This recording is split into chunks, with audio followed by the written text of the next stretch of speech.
সম্পর্কের মাঝে একবার দূরত্বের সৃষ্টি হলে তা কেবল সময়ের সাথে সাথে বাড়তেই থাকে, কমে না কখনো। কেউ ব্যস্ত নয়, তোমাকে যার যতটা প্রয়োজন সে তোমাকে ততটাই গুরুত্ব দিবে। কাউকে বাধ্য করো না কথা বলার জন্য, তুমি চুপ থাকো আর বুঝিয়ে দাও তাদের ছাড়া তুমিও থাকতে পারো। পৃথিবীর নিয়ম বড়ই অদ্ভুত। মৃত মানুষকে কাঁধে নিয়ে যাওয়াকে মানুষ পুণ্য মনে করে, আর জীবিত মানুষকে সাহায্য করার আগে মানুষ 10 বার ভাবে। কেউ তোমার উপর রেগে গিয়ে কথা শোনালে তাকে থামিও না, কারণ মানুষ রেগে গেলে সত্যি কথা বলে। এক গ্রামে এক কূপ ছিল। গ্রামের লোকজন যখনই জল তোলার জন্য তাতে বালতি ফেলত, প্রতিবারই বালতি শূন্য দড়ি উঠে আসত। এমন অদ্ভুত কাণ্ড বারবার ঘটায় গ্রামে ছড়িয়ে পড়ল যে কূপে ভয়ঙ্কর একটা ভূত বাস করে। কিন্তু এভাবে আর কদিন চলে? তাদের জল সংগ্রহ করতে হবে, এর একটা ভিত করা দরকার। কিন্তু কূপে নামবে কে? কেউ সহজে রাজি হচ্ছে না। এমন সময় এক যুবক নামতে রাজি হলো। সে বলল, আমি কূপে নামবো, আমার কোমরে দড়ি বেঁধে নামিয়ে দেবেন। তবে শর্ত হলো, দড়ির অপর প্রান্তে অবশ্যই আপনাদের সাথে আমার মা বাবাকে থাকতে হবে। গ্রামের লোকজন তার শর্ত শুনে বেশ আশ্চর্য হলো। গ্রামের শক্তিশালী এতগুলো মানুষ থাকতে তার বাবা মাকে লাগবে কেন? প্রথমে তারা যুবককে বিষয়টা বোঝাতে চেষ্টা করলো। মা বাবা বলল, নামিস না খোকা, ভূত প্রেত থাকতেও পারে। কিন্তু যুবকের এক কথা, সে নামবে এবং অবশ্যই গ্রামের লোকজনদের সাথে মা বাবাকে উপরে রাখতে হবে। অবশেষে এই শর্তে সবাই রাজি হলো। সবাই মিলে যুবককে কুয়োতে নামতে দিল। ভেতরে গিয়ে দেখল কুয়োর মধ্যে একটি বানর পাশে গজিয়ে ওঠা গাছপালাতে ঝুলে আছে। মূলত বানরটি দড়ি খুলে বালতি রেখে দিত। যুবকটি বানরটিকে ধরে কাঁধে বসিয়ে দড়ি টানার নির্দেশ দিল। বানরটি ছিল যুবকের কাঁধে, এজন্য স্বাভাবিকভাবেই সর্বপ্রথম কুয়োর মধ্যে আবছা আলোয় ভূতের মতো মনে হলো তার চেহারা। হঠাৎ করে ভূত দর্শন চেহারা দেখে সবাই মনে করল ভূতরা উঠে আসছে, তাই দড়ি ফেলে সবাই পালালো। কিন্তু দুজন দড়ি ছাড়ল না, তার মা ও বাবা। বহু কষ্টে ছেলেকে টেনে তুলল উপরে, ফলে তার ছেলে নিশ্চিত মৃত্যুর হাত থেকে বেঁচে গেল। তখন সবাই বুঝতে পারল কেন সে মা বাবাকে দড়ি ধরার শর্ত দিয়েছিল। কারণ পৃথিবীতে সবাই বিপদের সময় দূরে সরে গেলেও মা বাবা সরবে না। মানুষ যত বড়ই ভুল করে তত বড়ই নতুন করে কিছু শিখতে পারে। বর্তমানে সব কিছুর দাম বেড়ে গেছে, কিন্তু দুটি জিনিসের দাম আজও বাড়েনি, বিশ্বাস ও ভালোবাসা। কারণ এই দুটোর দাম আগেও কেউ দিত না, আর আজও কেউ দেয় না। আমি স্বার্থপর নই, আমি আস্তে আস্তে তাদের থেকে দূরে সরে যেতে থাকি যাদের কাছে আমার কোনো মূল্য নেই। মানুষ প্রতিনিয়ত বদলায়, কেউ ভালোবাসায় বদলায়, কেউ অবহেলায়। নদীকে পরিষ্কার করার দরকার নেই, শুধু নোংরা করবেন না, নদী নিজে নিজেই পরিষ্কার করে নেবে। গাছ লাগানোর প্রয়োজন নেই, শুধু গাছ কাটা বন্ধ করুন, গাছ নিজে নিজেই গাছে ভরিয়ে দেবে।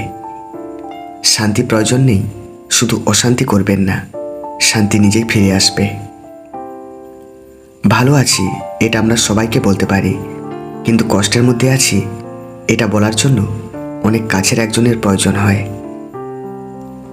আপনি কাঁদতে কাঁদতে আপনার চোখ লাল করে ফেলবেন, কিন্তু স্বার্থপরেরা কোনো দিন আপনার খোঁজ নেবে না। অতিরিক্ত আবেগ মানুষকে পথভ্রষ্ট করে থাকে, আর সাধারণ বিবেক মানুষকে সর্বশ্রেষ্ঠ করে রাখে। সুতরাং আবেগের পাশাপাশি আমাদের বিবেকটাও জাগ্রত রাখা উচিত।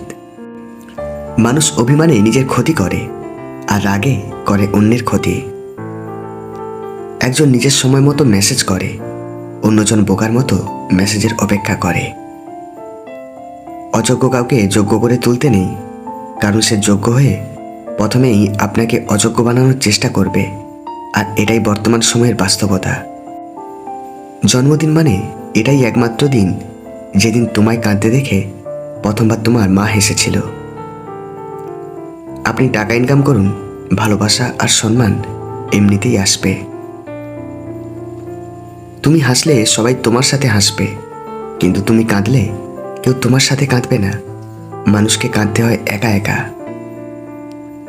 মিথ্যেবাদীদের কখনোই মন থাকে না, ঠকবাজদের কখনোই বিবেক থাকে না। বেঈমানদের কখনোই অনুশোচনা হয় না, বিশ্বাসঘাতকদের কখনোই মনুষ্যত্ব জাগে না, প্রতারকদের কখনোই পাপ পুণ্যের ভয় হয় না, আর এরা কোনোদিনও মানুষ হয় না। বিশ্বস্ত মানুষ যখন বিশ্বাসের উপর বিষ ঢেলে দেয়, তখন আর মানুষের দ্বিতীয়বার কাউকে বিশ্বাস করাটা কঠিন হয়ে যায়। ক্ষমার অযোগ্য কাউকে ক্ষমা করে দিয়ে পিছনে আর ফিরে না তাকানোই শ্রেষ্ঠ প্রতিশোধ। মনে রাখবে যে তুমি একা অনেক কিছু করতে পারো, শুধু নিজের উপর বিশ্বাস রাখা প্রয়োজন। কোনো বিবাহিত মেয়ে যদি আপনাকে তার শরীরের বিভিন্ন অংশ, এই যেমন ধরুন বুকের ওপর থেকে হঠাৎ করে কাপড় সরিয়ে দেওয়া, কাজ করতে করতে হঠাৎ নিচু হয়ে কাজ করা, পেটের থেকে কাপড়টা সরিয়ে দেওয়া, ঠিক এমনটা যদি কোনো কাজের বাহানায় হোক বা ইচ্ছা করেই হোক যদি দেখায়, তাহলে বুঝে নিন সে আপনাকে আকর্ষণ করতে চায় বা আপনার সাথে প্রেম করতে চায়। তুমি কোনো কারণ ছাড়াই যাদের আপন ভাববে, তারা আসলে প্রয়োজন ছাড়া তোমায় মনেও করবে না। ভালোবাসা ও বন্ধুত্ব সঠিক মানুষের সাথে হলে জীবন বদলে দেয়, আর ভুল মানুষের সাথে হলে জীবন শেষ করে দেয়। একই রাস্তা দিয়ে কিছুদিন চললে সেই রাস্তার উঁচু নিচু খানাখন্দগুলো চেনা হয়ে যায়, কিন্তু একটা মানুষের সাথে বছরের পর বছর কাটালেও তাকে পুরোপুরি চিনতে পারা যায় না। জীবনের সবচেয়ে বড় ভুল হয়তো এটাই, শুধুমাত্র একটা মানুষের কাছে গুরুত্ব পাওয়ার আশায় আমরা পুরোটা জীবন বরবাদ করে দেই, অথচ ডানে বামে কত মানুষ আমাদের গুরুত্ব দিচ্ছে, সেদিকে একটাবারও তাকানোর চোখ এবং হৃদয় কোনোটাই নেই। কিছু আঘাত মানুষ চিনতে শেখায়, কিছু কথা জীবন বদলে দেয়, কিছু ব্যবহার নীরবে কাঁদায়, কিছু কষ্ট আজীবন রয়ে যায়, কিছু আপনজন সহজেই ভুলে যায়, তবুও জীবন ঠিকই চলে যায়। মায়া ত্যাগ করতে শেখো, দেখবে কষ্ট কমে যাবে, কারণ মায়া জিনিসটা নেশার চাইতেও খারাপ।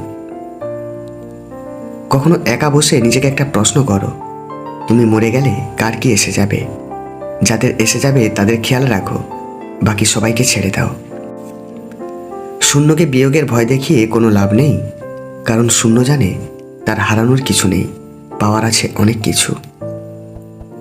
এই ধরনের লোকেরা সবসময় তোমাকে নিরুৎসাহিত করবে, তাই নিজেকে সবসময় এই ধরনের লোকদের থেকে দূরে রাখো। কত আজব তাই না? পৃথিবীতে 84 লক্ষ জীবের মধ্যে একমাত্র মানুষই টাকা রোজগার করে, কিন্তু পৃথিবীতে অন্য কোনো প্রাণী না খেয়ে মরে না, আর মানুষের পেট কখনোই ভরে না। বেশি চালাক মানুষের একটাই সমস্যা, তারা সব বোঝে, কিন্তু তুমি যে তার চালাকি বোঝো সেটা তারা বুঝতে পারে না। দিন শেষে আমরা সবাই মৃত্যুকে আলিঙ্গন করব, সাবধানে থেকো, চলার পথে কোনো মানব হৃদয়ে ব্যথা দিও না।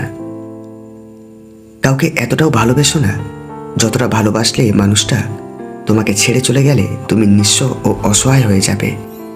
বরং ভালোবাসা হোক গিভ অ্যান্ড টেক পলিসি, তুমি যতটুকুই দিবে ততটুকুই পাবে। এর বেশি ভালোবাসা দিলে তুমি পাবে অবহেলা আর অপমান। অবহেলিত হতেই হবে যদি তুমি অতিরিক্ত ভালোবাসা প্রকাশ করো। ধীরে ধীরে মানুষের কাছ থেকে অপরিচিত হয়ে যাও, কারণ সত্য কিছু মানুষের সাথে বন্ধুত্ব করে না। এটা তোমার পথ, তোমার একার। এখানে অনেকেই তোমার সাথে হাঁটবে, কিন্তু তোমার জন্য হাঁটবে না। শূন্যতার চেয়ে অসহায়ের যন্ত্রণা অনেক বেশি।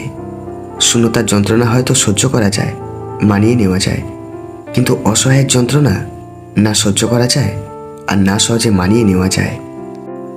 সব কথার জবাব দিতে নেই, সম্মান বাঁচাতে কখনো কখনো নীরব থাকতে হয়। সব যুদ্ধে এগিয়ে যেতে নেই, জয়ের জন্য কখনো কখনো পিছিয়ে আসতে হয়। সবসময় সব সম্পর্ক আঁকড়ে ধরতে নেই, সম্পর্ক বাঁচাতে কখনো কখনো দূরে থাকতে হয়।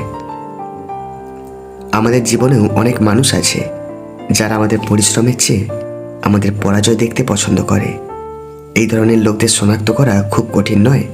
তারা সেই লোক যারা তোমাকে প্রতিনিয়ত উপহাস করে।